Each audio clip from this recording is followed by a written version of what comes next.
John, thanks for joining Trots TV for another edition of the CEO's blog. It's been a busy week, and while it may be going slow for Rod Guy out at Wagga, who is growing old waiting for the new track out there, let's talk about our youth. And Caitlin McElhenney drove her first winner.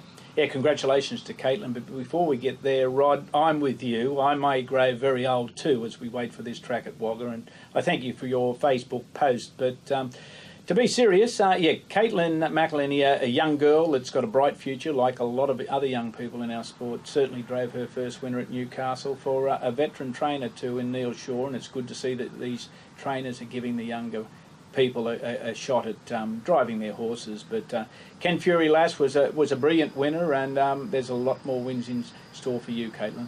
Yeah, so it's only her third week of driving, so very exciting. And talking about exciting things, there's a new initiative at Bathurst, the Bathurst Shootout. Tell us a little bit about that, John. Yeah, it's an interesting initiative.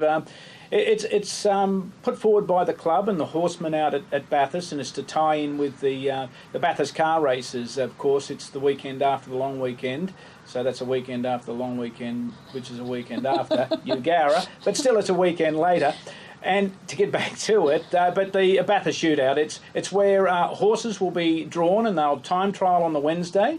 The 8 fastest horses will qualify for the final at Bathurst on the Friday afternoon. Now, the interesting part of this and the shootout part of it is the event is actually over 1,200 metres. So now, not 1,000. Not 1,000. Okay. 1,200 is the perfect distance for Bathurst. Yes, it would be nice if it was 1,000. We could tie in with the Bathurst 1,000, but this is as close as we can get. So I encourage trainers to have a look at that.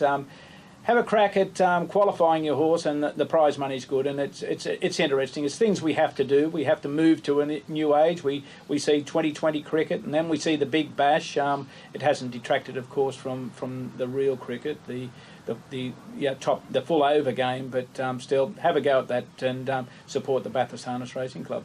So how do the time trials work? Is it just like a normal race field, or how many horses in a time trial? Well, there's only 1 in the time trial, and 8, hopefully 10 horses will go around in the time trial. The 8 fastest will qualify for the final, all off the front, over 1,200 on the Friday afternoon.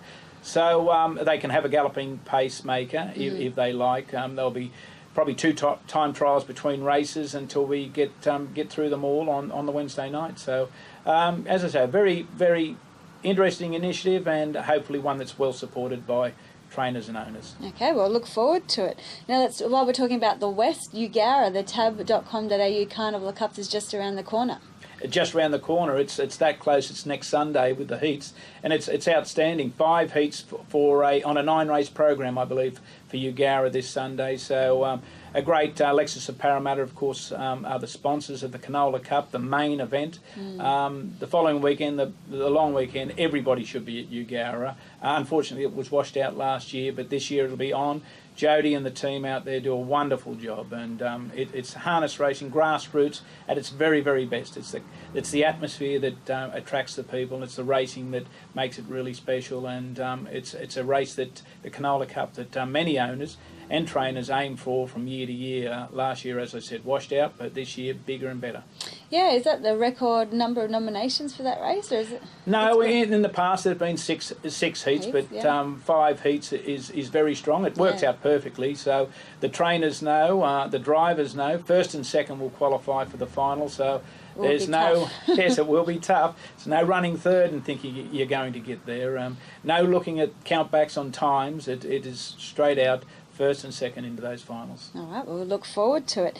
Okay, John, well, foals, they're on the ground now. What's the latest with microchipping? Microchipping is coming. It's coming closer every week, and all these foals are being born. But harness racing has a strategy, so the microchipping will take place in conjunction with the freeze branding, and we expect to roll that out in November or December, where the freeze branding team will go round with a vet and do both types of identification, the freeze brand and the microchipping.